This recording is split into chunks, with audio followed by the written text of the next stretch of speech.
Hi, everybody. Welcome to English Digest. I'm Pat. And I'm Erin. So the writing unit we're looking at this month is a picture writing unit, and it's one where we have the first 3 pictures of a story, and we have to imagine what would be happening in the 4th picture and sort of fill in those details in a realistic, logical sort of way. Imagination time.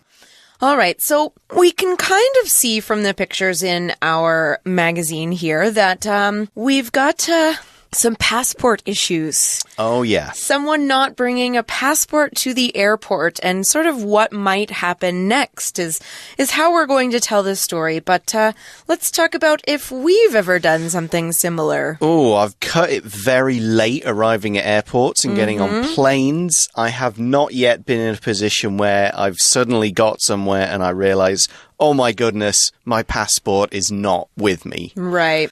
Neither have I. I'm very organized. And yes. I check my suitcases and all of my bags at least 3 times before I leave the house. So generally doesn't happen to me, but that doesn't mean that it won't someday happen. I'm going to knock wood. and don't kind of be overconfident in the sort of like, that'll never happen to me. I'm not so stupid. Nope. Because, sometimes mistakes happen and sometimes you can get too careless. And that's kind of the theme.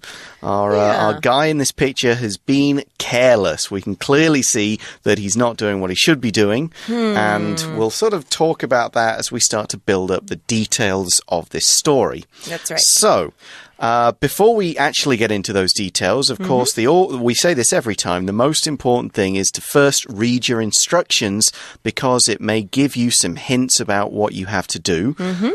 Could be the details like the number of words or number of paragraphs, what kind of content's expected, and a few hints about the kind of structure you'll need. Right. So in this particular article, we are looking for 120 words. Yep.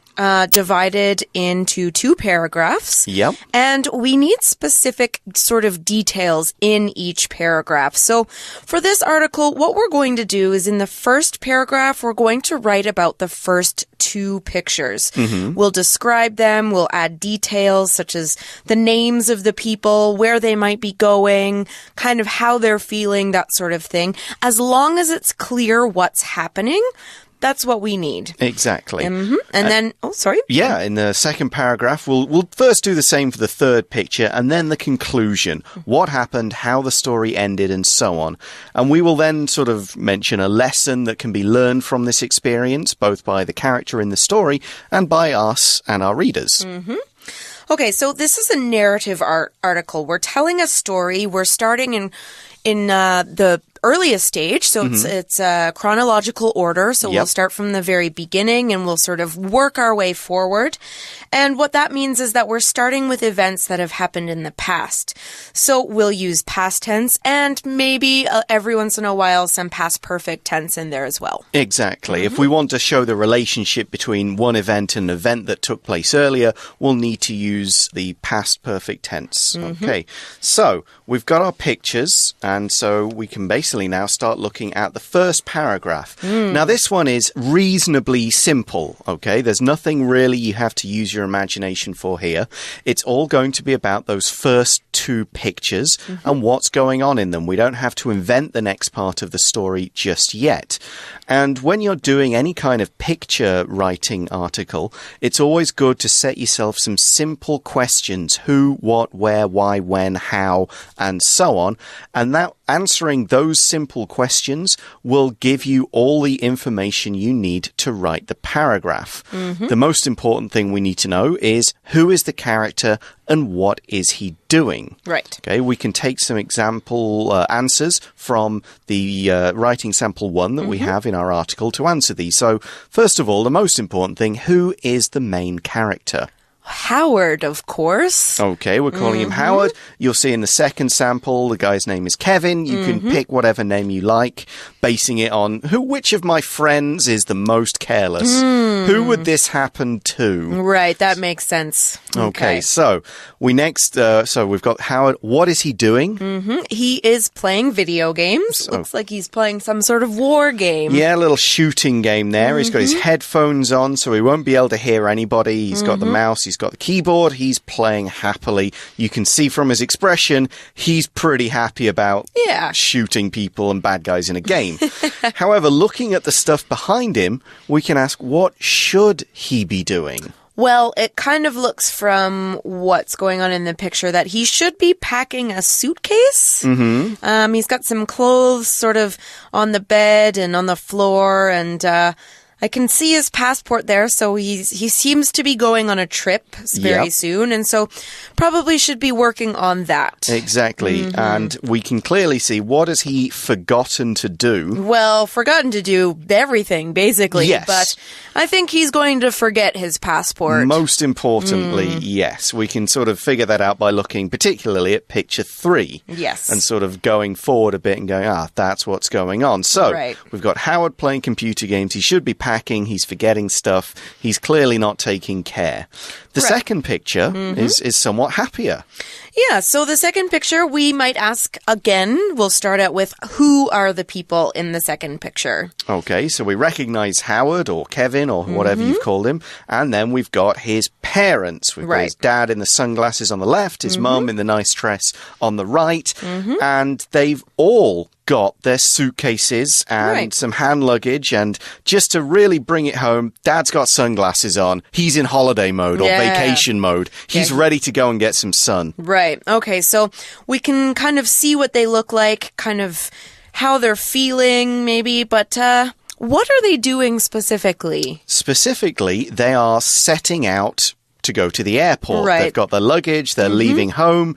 Where else would they be going on a trip but an airport? Exactly. And we kind of already talked about this, but we should mention it. How do they feel? Pretty happy.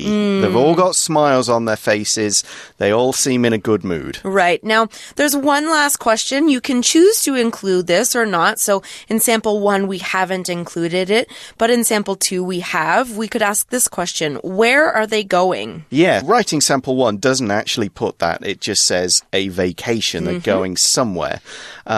Writing sample 2 has named the place, which is always good to do. It's an extra fact that you can throw in. Shows you've kind of thought about it.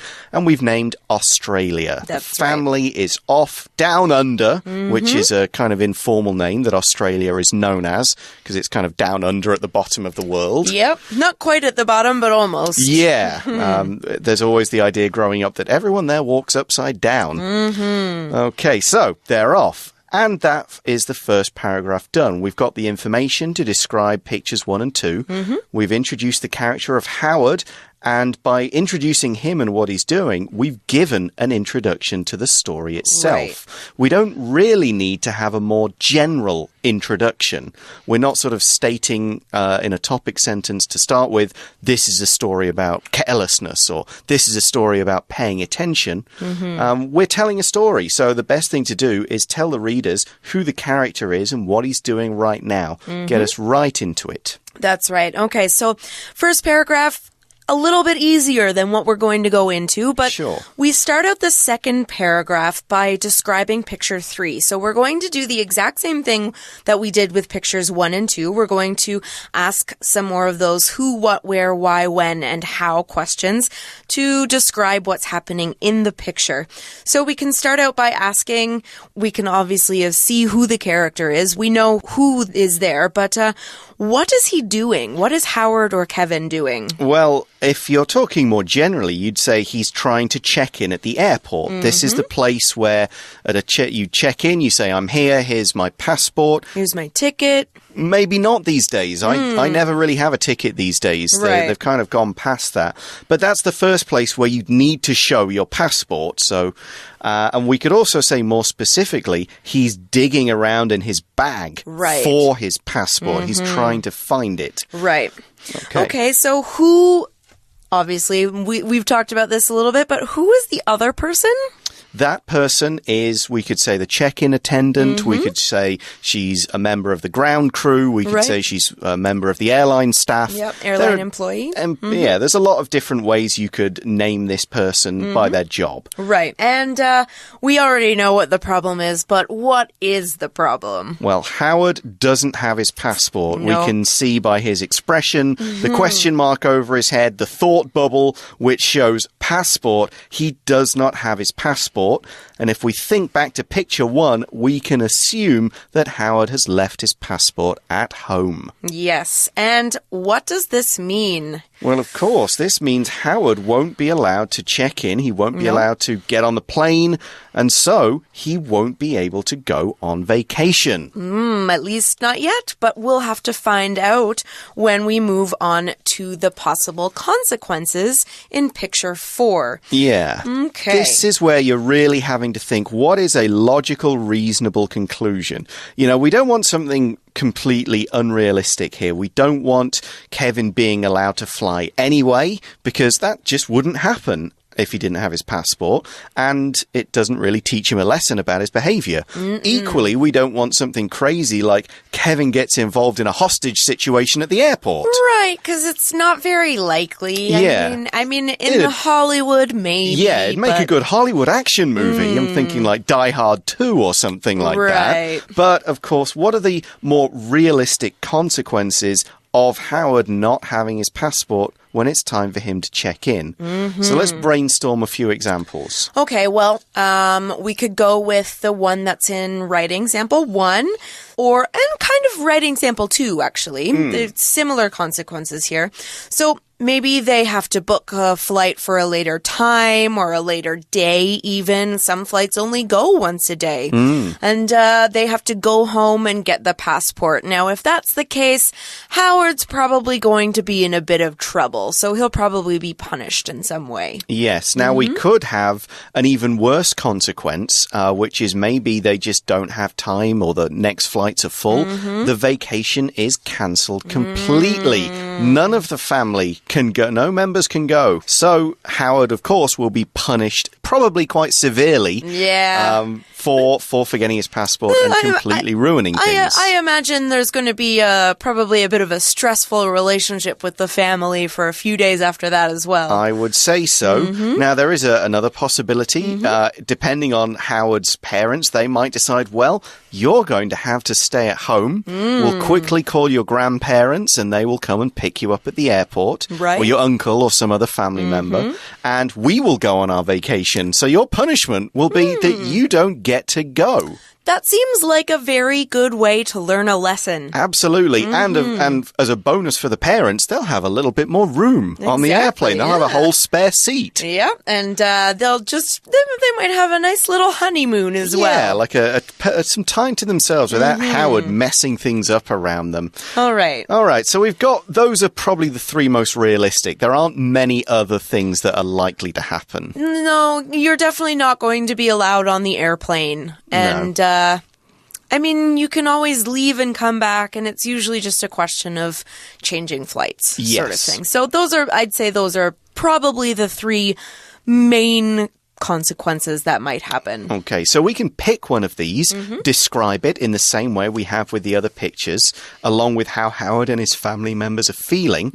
And then we get to the conclusion, which is likely to be that Howard learns his lesson about being careless and promises either to himself or to his parents that he won't make the same mistake again. That's right. Now, there's plenty of ways that he can do that, and you can use your imagination to come up with one of those ideas. Maybe there is an extra punishment in there that his parents give him as well. So that's the overall brainstorming. We've got 2 or 3 ending possibilities, but otherwise we know pretty much what we're going to be writing. We're going to take a short break now, then come back to look in a bit more detail at the structure and the outline of this writing piece.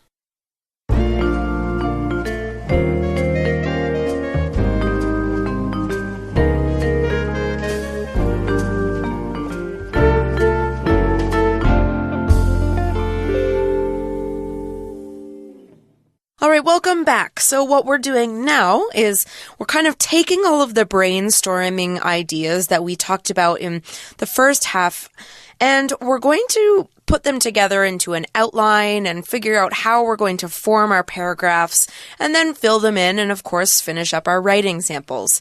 So as we said earlier, we don't need a long introduction. We just need to know right away who the boy is, what he's doing. So this is enough information to kind of introduce the character in the situation. And we don't even need to do this in quite long sentences. We can sort of just use one or maybe two short sentences to do it. So in sample 1, we say, Howard was about to go on vacation with his family. However, instead of spending his time packing, he was playing video games. Yeah, so there are topic sentences. Howard was about to go on vacation with his family. That's enough information to know who we have in the story, what's going on, and where he's going. The second sentence introduces, sort of starting to introduce the problem. But the first sentence by itself, Howard was about to go on vacation with his family, that's a perfectly good topic sentence for the first paragraph because it covers everything that's going to be happening.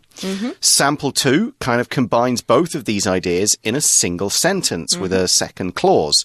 So, the night before his family's trip to Australia, Kevin was so busy playing online video games that he put off packing his suitcase. All right, so sample number 2, obviously, we find out who he is in the second clause there and what is going to happen. They're taking a family trip to Australia and sort of the situation. He's playing video games. He's not packing his suitcase.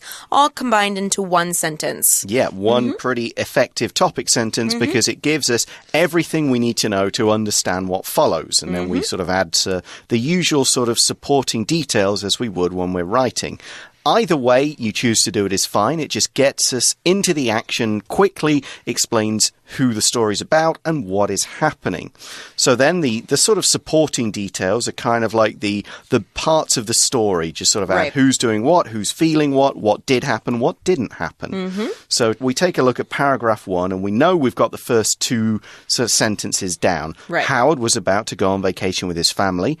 However, he spent the night playing video games instead of packing. That's our outline for the first 2 sentences, first 2 parts. Right. And so then with the rest of the supporting details, we kind of want to mention the things that we actually do see in the photo. So we might talk about the suitcase. So in your outline, you can see at the last minute, he stuffed his clothes into his suitcase. And then we also see that his passport is on the floor in the picture, so we want to mention that as well. So in your outline, you'll see the next sentence. It says, he didn't notice that he'd left his passport on his bedroom floor. And then we kind of move on to the second picture, and we sort of say what is happening there. The family left for the airport the next day. So, of course, you'll want to add more description, more things about how they're feeling, what they're doing, why they're doing it, and so on. But this is key information. The story doesn't really work without these key details. That's right. So you want to put them in the outline because you don't want to forget something important. Of course, you can add stuff later, but just don't miss out these bits because otherwise the story won't really make much sense. That's right. And, of course, we do the same in the second paragraph, especially when talking about the third picture. So we have a topic sentence for this one, and as you can see, it says, at the airport, Howard couldn't find his passport. So it very clearly explains the situation right away.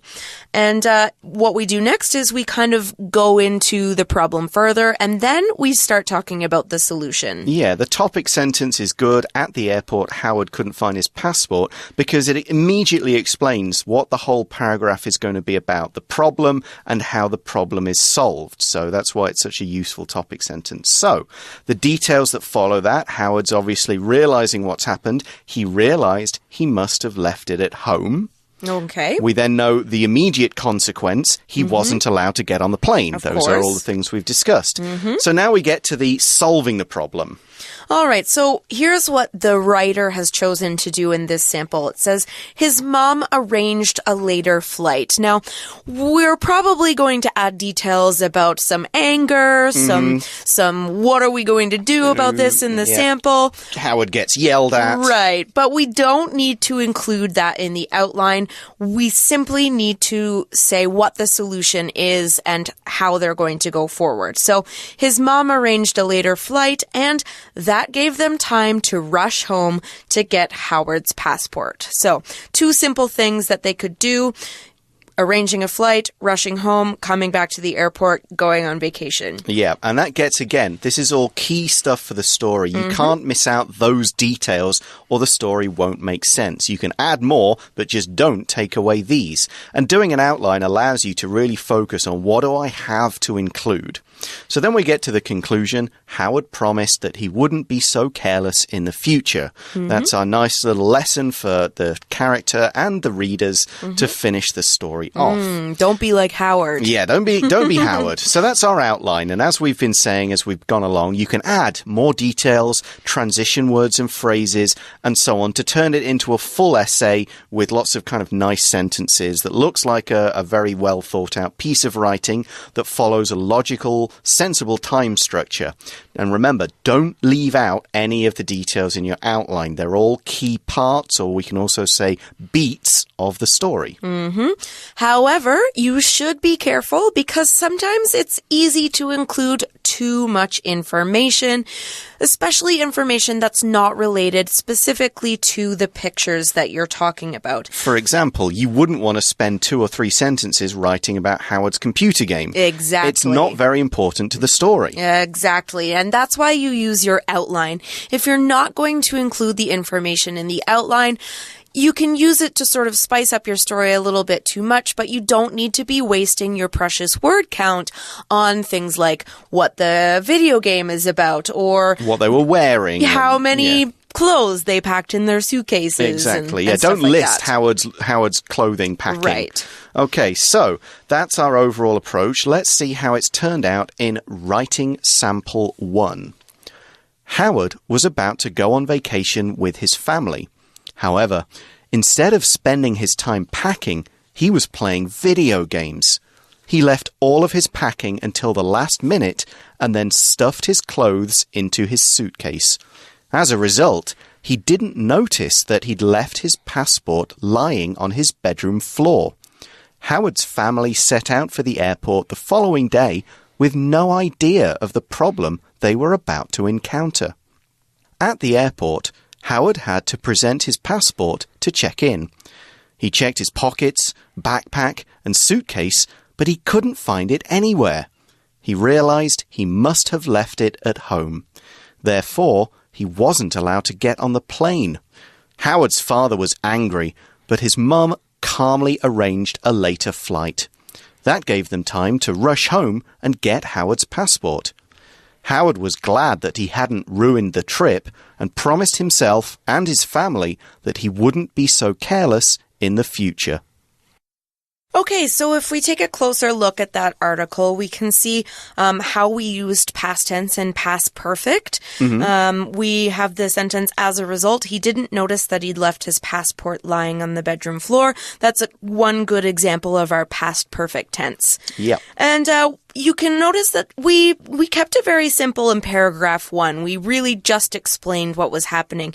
And then we added a lot more details in paragraph 2. So we kind of explained what Howard did in the first moment. Yeah. So he presented his passport to check in, and then we talked about all of the things he checked, his pockets, his backpack, his suitcase, that sort of thing. And then we talked about Howard's father, that sort of thing. So we added all those details in to sort of make it a better story. Exactly, yeah. For me, whenever I look at these kind of pictures, everyone wants to read about the fourth picture. The first 3, you can kind of get through them with all the necessaries, but you don't need to over-elaborate because you want to spend your time describing the picture that people can't see. Okay, so we also talked about, we had some vocabulary and phrases in that paragraph we should look at. The first one is stuff as a verb. We're used to using stuff as a noun to talk about things, but here we're using it as a verb, and it means to put something into something else quickly, carelessly, and inefficiently.